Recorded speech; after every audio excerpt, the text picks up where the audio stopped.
My name is Tim. Next to me is my colleague Thijs, and we're from Hack the Planet, but I thought that was pretty obvious already. So, Hack the Planet is part of an organization called Q42. We're in the Netherlands, and yeah, we are actually about 100 engineers. We had a nice photo of one of our company events, basically. So yeah, 100 engineers, and Thijs and I are software engineers ourselves. We've been developing software, since the day we walked, I always say. So since we were little, we started, we had an interest in technology. And we worked at Q42 on different kinds of projects, commercial projects. Yeah, and at one point in time, we figured we want to use our skills, our engineering skills, for projects that really matter to us.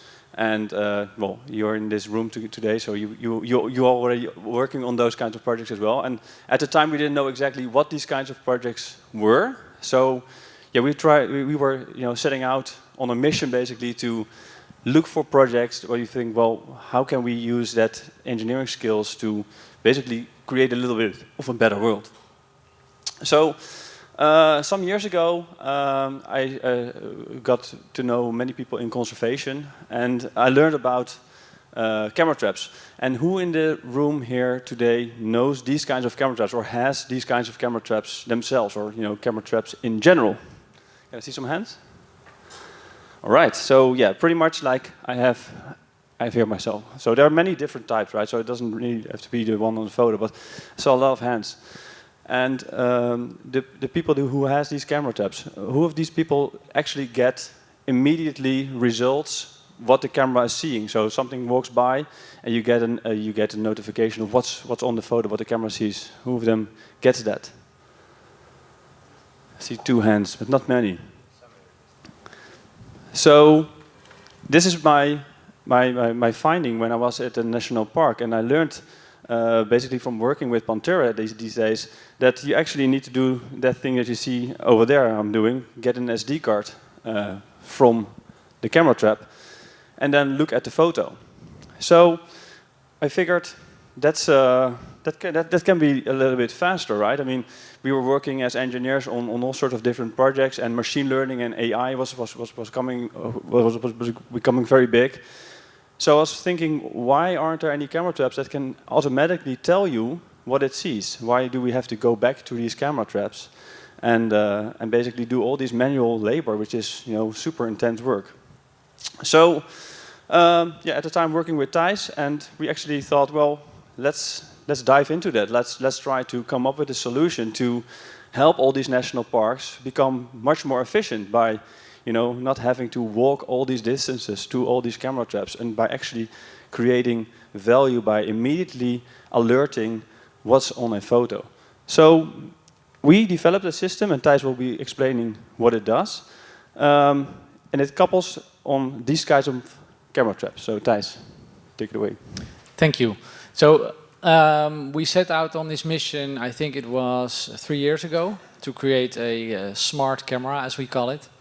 And our approach is always to find pragmatic ways to solve the problem. It's pretty easy to over-engineer this, and then 10 years pass and you still don't have a working solution. We developed the system in under 6 months. And what we did is we decided to use existing camera traps. We didn't want to reinvent the camera trap to come up with a solution quickly. But we added some magic to the mix. So what we do is we add some of our own hardware to these camera traps so that it can communicate with this box. We call it a smart bridge. And this box basically contains some electronics, not very exciting at all. But it also has a microcomputer. So what happens when the camera takes a photo, we wirelessly download the image to that computer, where we do processing. So we use machine learning to automatically detect what is on the photo. Is there an elephant, is there a human, or is there any other species that you might be interested in? And then the hard part is, how do you get that information to your rangers? Because in a lot of the places where you want to use this kind of technology, there is no cell phone coverage, or some parks do not have a LoRaWAN network. So what we have decided is to always include an option to use the satellite. So we have a satellite modem in here that sends the information through space to your EarthRanger dashboard, for instance. And you can also connect this to your LoRaWAN network if you have that in place. So in a nutshell, this illustration nicely shows how it works. You have multiple cameras, they connect to this box wirelessly, which is important because wires usually get break out in the field. And then we communicate that information to the rangers through the Iridium satellite network.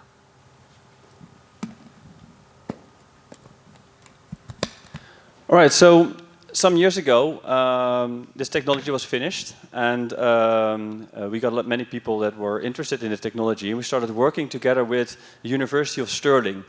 And they are running a big bio-monitoring project in Gabon, in the Lopé National Park. And they were very keen to work with these camera traps. Because, like I just mentioned, they have so many cameras out in the field, and these rangers. This is a colleague then from Lopé, Brice. He's literally been walking weeks, with his team to collect all this data for this monitoring project. So some years ago, we went there with our smart cameras, and this was literally the first batch of the cameras. So we were working with the University of Stirling to create like a perfect model to detect elephants, or the forest elephants. And we went there. It was a crazy ride. I mean, we had to go to Libreville and spend 14 hours in the back of a truck, like sitting, and we were like, It was a pretty intense ride. But we came there. It was beautiful. I mean, Lopé it's a beautiful, beautiful park. And we got to work with Brice, and we explained the system. And this is one of the photos we got to make of him when he explained to us how the system works. So we explained him first, okay, well, this is the system, and then he actually said, wow, this is gonna save so much time. And he actually now gets WhatsApp notifications, WhatsApp messages from the camera system that we deployed in the field. All right, so here's just a little video of the deployment that we made.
So working on this project together with the University of Stirling, together with them, we also wrote a paper. So for scientists in the room or people interested, this is the URL. You can find like literally everything that we did to create the system, the data used, the accuracy that we managed to get on the models. So yeah, that's all online, or just contact us, and then we can obviously get the research paper to you as well. All right. Watching this video in this audience is kind of weird that you just saw, because for us, this is like very special to be out in the rainforest. Normally, we are just sitting behind our laptops all day writing code. But for you guys, you obviously think, well, what's the big deal? This is our daily job, right? So, but it's good to understand how cool it is when these worlds collide. So when the world of conservation collides with the world of technology, what is obviously the theme of this conference. And what the value in that is that when we were deploying these cameras in Gabon, we know a lot about technology, but we don't know a lot about conservation, so we learn a lot. Actually, when we were there, we just deployed our smart camera for the first time at a small village, Casa Mabika. And we came back the next day and we met two women, and they were furious. And they were speaking French. I don't speak French, so I had no clue what was going on. I just knew that they were angry. And what had happened is that elephants had broken through the electric fence and were now in their plantation. And that's when we witnessed firsthand the impact of human-elephant conflicts. And the funny thing is that we just installed our smart camera the day before, and our camera system actually captured that same group of elephants that had broken into the plantation. So we also saw the kind of value this system could bring in the world of detecting humans, but also mitigating human-wildlife conflicts. And I can clearly remember the moment when we were walking through the plantation with local women and some rangers, and we saw an oil drum in the middle of the plantation. So we asked the rangers, why is there an oil drum in the plantation? Why do you need that? And they explained to us, well, if we know elephants are approaching, we start banging on their drum. And that's immediately when our engineering brains turned on, and we thought, well, we just created a smart camera that can in real time detect elephants, so we can automate that oil drum.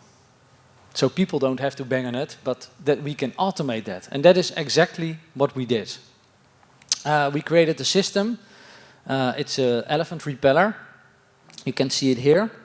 And that basically works together with our smart cameras.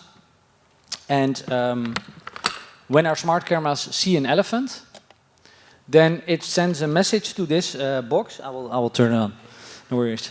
And it sends a message to that box, and it will create a lot of sound. And we've also learned that elephants are really intelligent animals. And the first thing we obviously do is research what's already been out there. And we found that you have some devices that elephants walk up to and then create sound, but then elephants quickly learn that it's not a threat. So our system is a little bit different, as this illustration explains. You put our cameras along an elephant corridor or an elephant trail, and then a few hundred meters away from that, you put this device. So the elephants are walking, they don't notice being captured by the camera. And when an elephant has been captured, this thing goes off.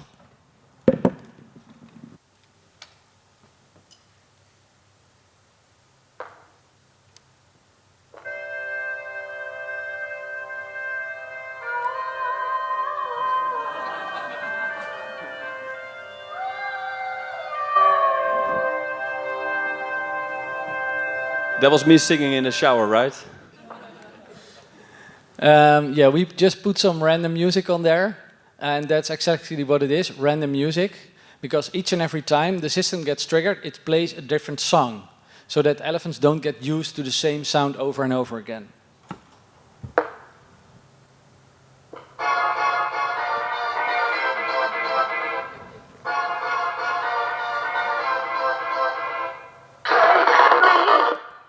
I think you get the idea. And there's a small video of this rollout as well. We did recently in Zambia, in Kafue National Park.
So you don't have to be stuck with the sounds that we choose.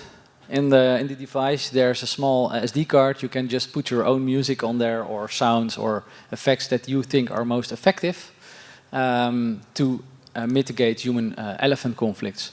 And I think what is important again here is that, you know, us seeing these opportunities, this is what we really like. Working together with people in the conservation world and seeing how we can improve your work, your conservation efforts with technology. And the repeller, we deployed that in Zambia. There are now a couple of devices there. And we're already getting videos from elephants responding to the system. And they also have some colored elephants that we see that the system is actually very effective in getting elephants away from, in this case, a camp. And last but not least, at the same time I was learning about camera traps and how they work, I also learned about the poaching problems. So at first I was working with GRI in Kafue National Park. That was 2018. Where I learned what they do, how it works, and stuff like that. So, and also about the challenges about, you know, like actually knowing who is in your national park at what times. So at that moment in time, I figured, you know, what kind of people are walking in national parks, and well, it turns out that like people like you and me, basically. So they have their phones. Like if they're anything like us, they have phones. And oftentimes, people that are, you know, caught in national parks or like do illegal activities there, they have a phone. Where there's an old phone, a new phone, but they have a phone. And if they are like in the park for multiple days illegally, they sometimes just play video games or call with their relatives. Or that's also stuff that I didn't know and that we learned. So I figured at that point in time, so what can we detect? Can we detect a gun? Can we detect, you know, anything? Can we detect the phone? Well, that we started working on.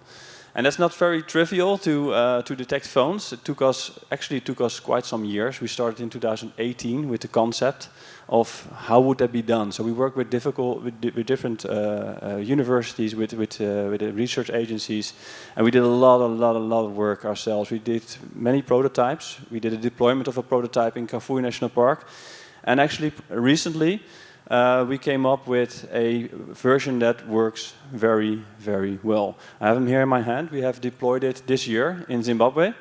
And actually, this is what it is. It is a cell phone sensor. This is what it does. It detects mobile phones.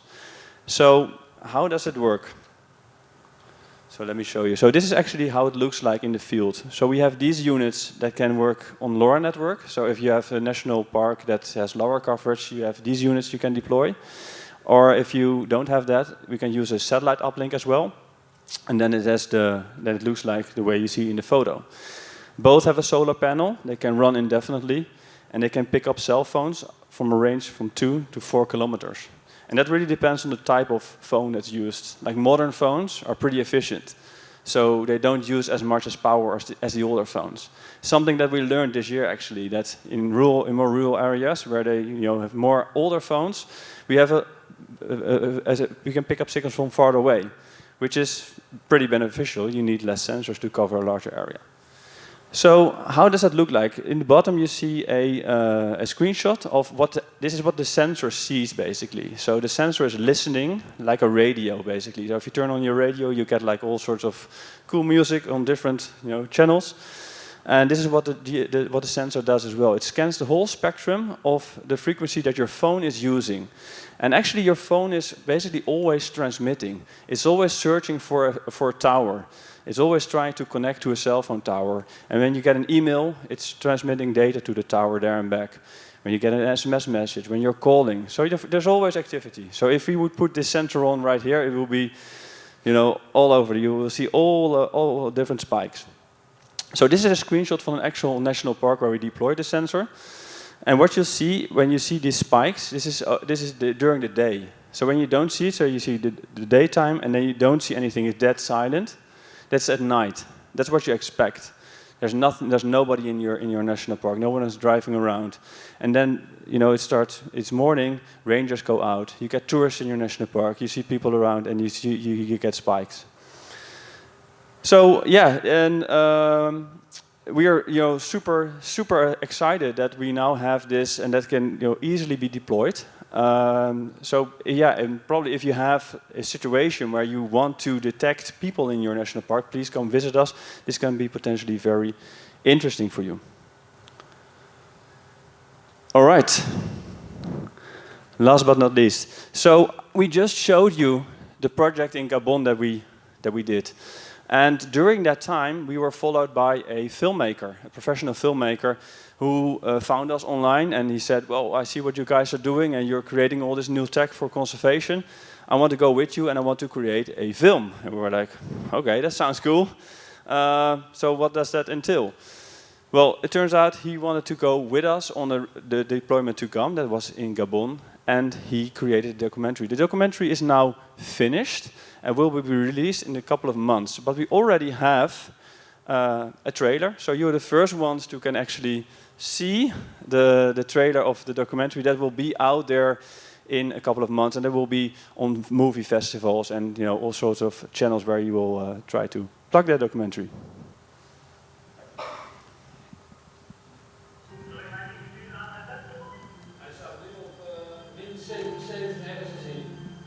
Technologie heeft de wereld al veranderd.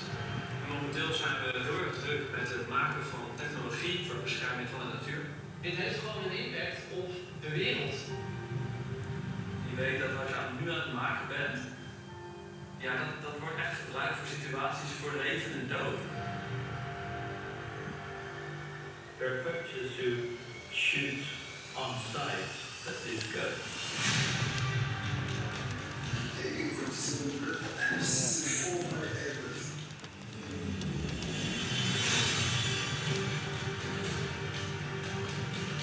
Forest elephants are the mega gardeners of the forest. They are a critical component of the rainforest.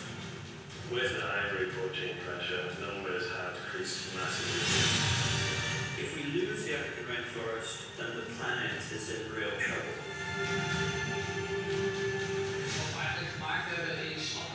Slimme camera's en mobiele telefoonsensoren om ze van betere informatie te voorzien wat er gebeurt in het park. Dus als er dan menselijke activiteit gedetecteerd wordt, dan weten die rangers eigenlijk dat het niet in de haak is. En dan weten ze ook precies waar ze heen moeten.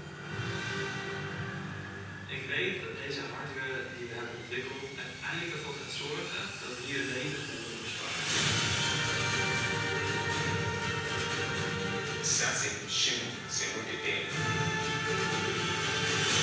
We doen het werk om die beesten te beschermen en daar gaat de technologie nodig voor zijn.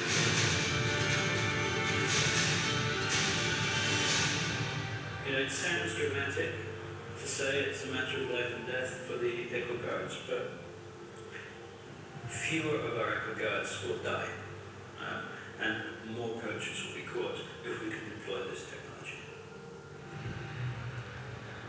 And now we can deploy this technology, so that's a good thing. All right, so why are we here at EarthRanger these days? We are very much looking forward to partner with new parks, national parks. Maybe that's you. We have now the smart camera, we have the repeller, we have the cell phone sensor. We're already active in Gabon, in Zimbabwe and Zambia. And we are very much looking forward to work with new parks, to scale up what we have and to make sure that the technology that we have creates the biggest impact as possible. So, do you think it's interesting for your national park? Please come visit us after this talk. And thank you very much for coming today. Thank you.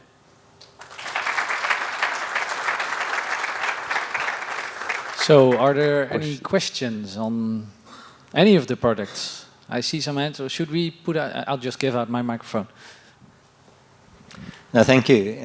Really interesting. I just wanted to find out in the cell phone detection from a legality point of view. And then secondly, you're picking up a cell phone signal. It's showing you, that's from the sensor, so you get an approximate distance. So you know more or less where it's working, or can it pinpoint it exactly? Yeah, that's a good question. So we start. The question is, what's about the legality of the sensor, and basically, if you can pinpoint, if you can triangulate. Well, on the legality of the sensor, it only listens. So the first prototype that we were working on was actually an IMSI catcher. So basically, it was mimicking a cell phone tower your phone will be connecting to. That was super illegal to do. So yeah, so it's possible, but it's also very power hungry. So when talking to all these different agencies, we talk to also the prosecutors, and we actually try to figure out if it's valuable, if you can catch an IMSI from a phone. And it turns out that oftentimes it's not, because phones are being thrown away, burner phones are being used, or it doesn't hold up in court. So we decided to step away from that whole system. From a legality point of view, but also a practical point of view, energy point of view, and we now actually just listen and we flag if we see something suspicious. Yeah, so the sensors are fully solar powered. So the park where they're at now, you deploy them in a tree with a small solar panel, and they will just run indefinitely. And that's one of the technical reasons why we are listening. One of the good things is that it's not only able to detect phones, but it's basically a radio frequency scanner. So you can also detect radios, walkie-talkies, or even satellite phones. So basically anything on the RF spectrum is something we can try to detect what you're interested in. So when you say it's listening to the phone, it must be on, obviously. Yes. And must they be using the phone? Yeah, so the question is, do they need to use the phone? So if the phones are actually turned off completely, you won't see anything. But if it's turned on, then if you walk by, then the phone is always trying to look for cell phone towers that you can pick up. So obviously, if someone is calling, you get a much larger spike. But even like the smaller things, you can pick up, and there's a balance obviously in what we do to alert. So we do have all sorts of logic in there where we see, well, if it's enough activity on that spectrum, then we flag it. Yeah. Why I'm saying that is that a lot of the poaching activity takes place in a park where there's no signal.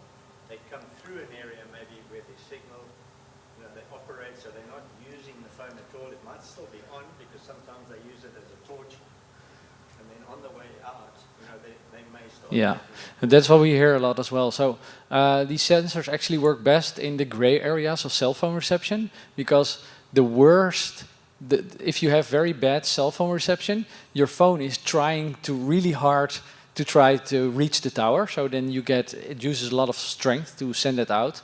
And a lot of the times, where rangers or poachers climb up to that mountain because they know there's some cell phone coverage there. So what we usually learn is that you can find strategic places where you can deploy these sensors to get the information you want. I think the important thing is it's mobile, so you can move it around. Yes. I just wanted to say that, and this is something that we, when we deployed in March, we deployed 10 of these sensors. We had to relocate a couple of them just because we saw in the backend system, oh, this is not the perfect place. So we redeployed it. And one example is that we placed one we thought was a perfect place, like a high on top of a hill, but it was picking up signals from a nearby village. So we placed it a little bit more downhill so that the hill was in front of the village, and then you get better results. So, but it's a little bit of, you have to fine-tune that a little. So if there are any more detailed questions, we will at the vendor marketplace, we can chat. There were some more questions there. Yeah,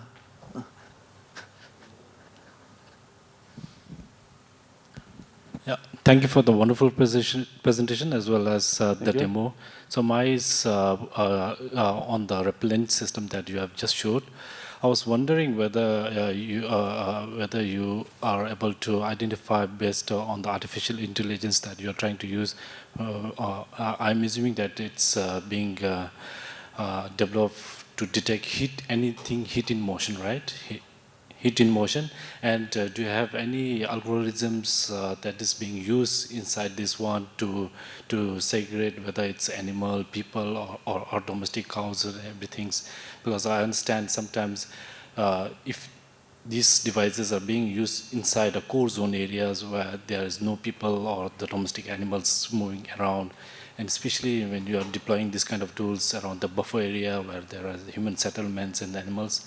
So I was just wondering whether this kind can avoid any false trigger alarms or light or sounds, any algorithm or AI installed in it. Thanks. Thanks.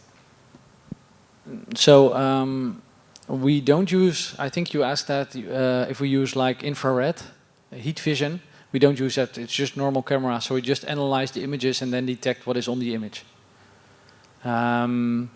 Furthermore, you can deploy these devices in basically all over the world because they talk to each other, so they don't even need any form of connectivity to be able to operate.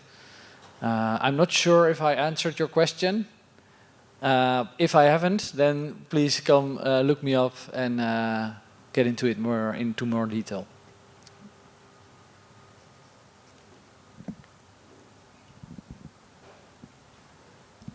Thank you so much for the good presentation.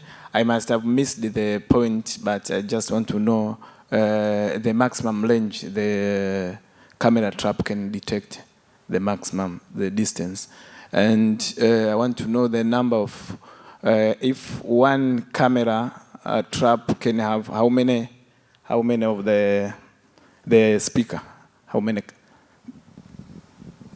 So the maximum range of the camera trap it's just an ordinary camera trap. So that is what usually camera traps advertise. It's at like 100 feet or something like that, like 20 to 30 meters. Yeah, so basically this was just an example. So we just use this as an example for now, but we use, for the Gabon project, we use Bushnell cameras. So we can use other types of cameras, and the range of what it can detect is really up to the camera trap. It's basically factory advised. Yeah, and your question about the repeller, how many cameras can talk to the repeller, that depends on your situation. So what you could do is you could put 10 cameras out and they all activate one repeller.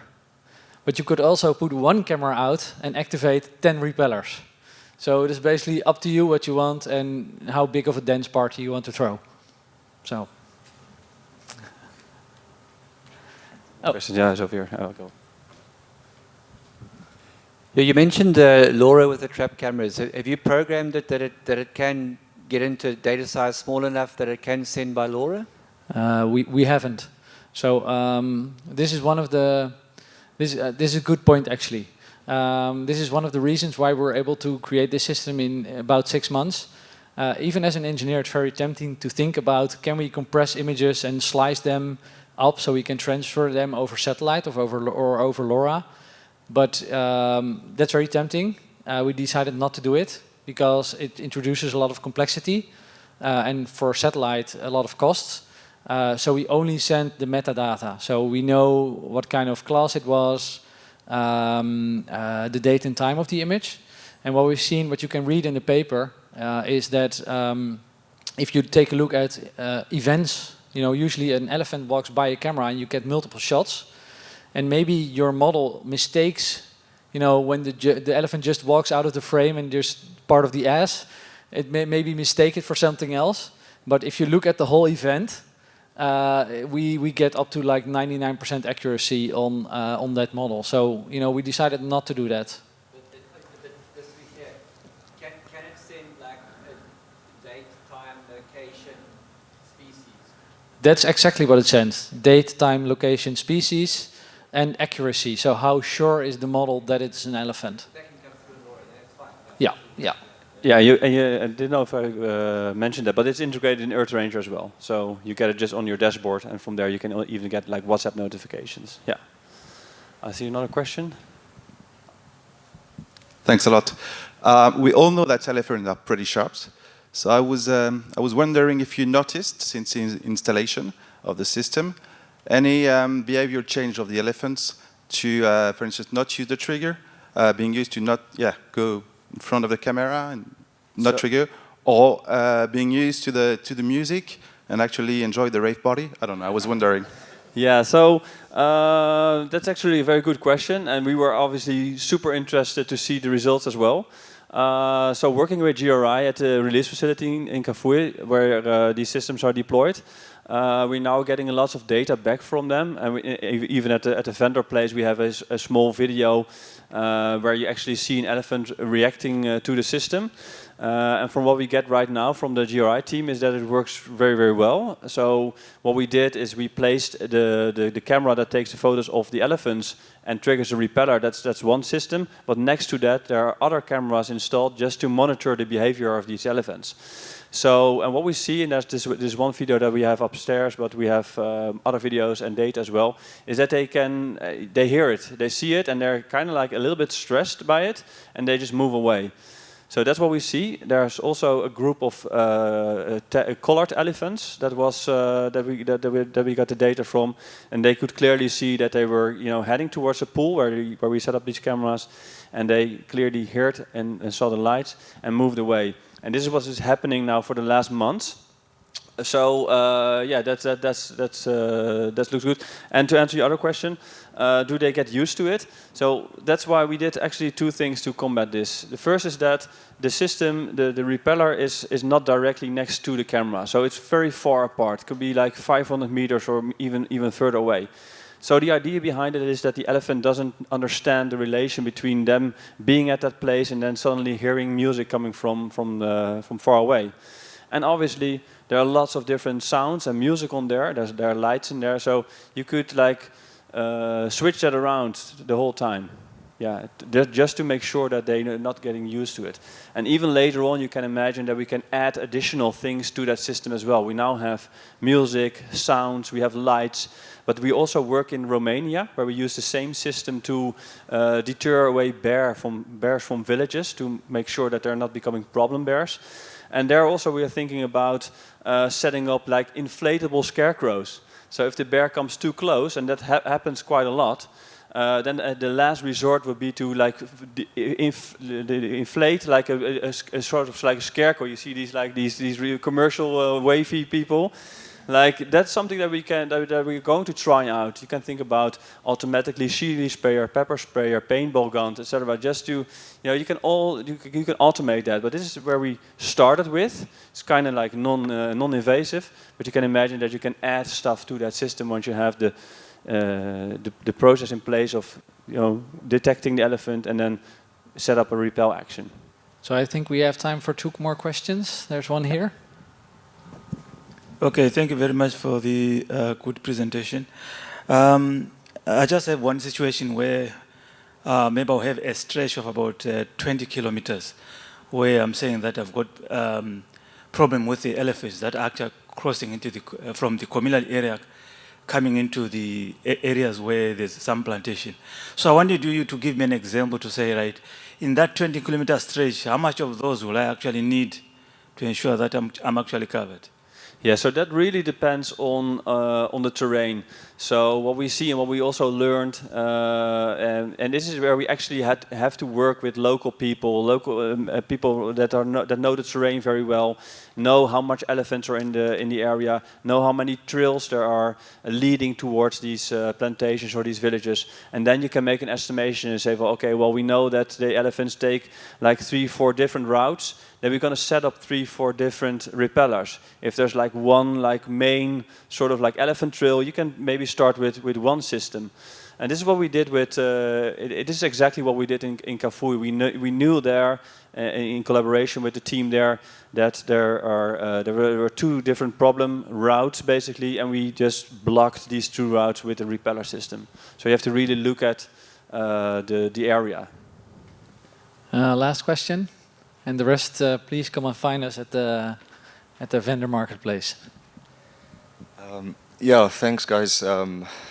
Really, really cool innovation. I'm sure it's going to have a massive impacts in the future. So not to take anything away from that, but one of the biggest problems we have in camera trap deployment is theft of the cameras and losing those. So the first thing that goes through my mind is that's a pretty prized community, just commodity just there, and you know, more than that, the sound is kind of advertising its location and all of that. So just wondering at this stage if you have any thoughts on maybe how to combat that, or any thoughts on that side. It's a very good question. So there are two things basically. So the camera is that's the, so we're not introducing a new problem there. So camera traps can be stolen, and sometimes this really happens. But the repeller system, the idea behind that is that it's so valuable for these communities that they will be looking after that. Like, so if you are a farmer or you are you own a plantation, and you know that this system is working and it keeps your elephants away, you're going to make damn sure that no one's going to steal that repeller, right? So that's the whole idea. And you know, working with GRI, there was someone involved from the communities as well, just to make sure that these communities are involved and that they know what the project is about and that they know that these systems are there to help them keeping them safe. And if that happens, the idea is that, you know, they will leave it alone. And yeah, maybe sometimes it will be stolen, but yeah, but you know, we also, you know, we mount these systems quite high up in the tree, so you have to bring your ladder and stuff like that. So people will actually they will know if you come with 3 people and a ladder through your village to the so yeah. Yeah, I suppose from a community perspective, you know, once you can show the benefit of it, it's pretty should be pretty easy to get them behind the idea. So then just poaching groups would be your main issue, but then maybe like setting up a kind of ambassador system inside the community. Yeah, someone dedicated to keep an eye on it. Yeah, that's why we also, with the rollout in Zambia, we had a community manager with us all the time, a guy named Billy from GRI, and for exactly this reason. So he understands the system, how it works, and can explain it to the community as well, why it's valuable. As far as the smart camera trap, like Tim said, theft is an issue that we cannot, like, there's no answer I can give that will be satisfactory in that sense. But like the camera traps are below, and this box is high in the tree, so it's easier to hide. And obviously that thing kind of spoils its location, but this thing doesn't. So yeah, that's why we think like theft and destruction, also from elephants, sometimes destroy the hard way. We always put it like in a place where we can get some sunlight for the solar panel and also out of reach of elephants and humans.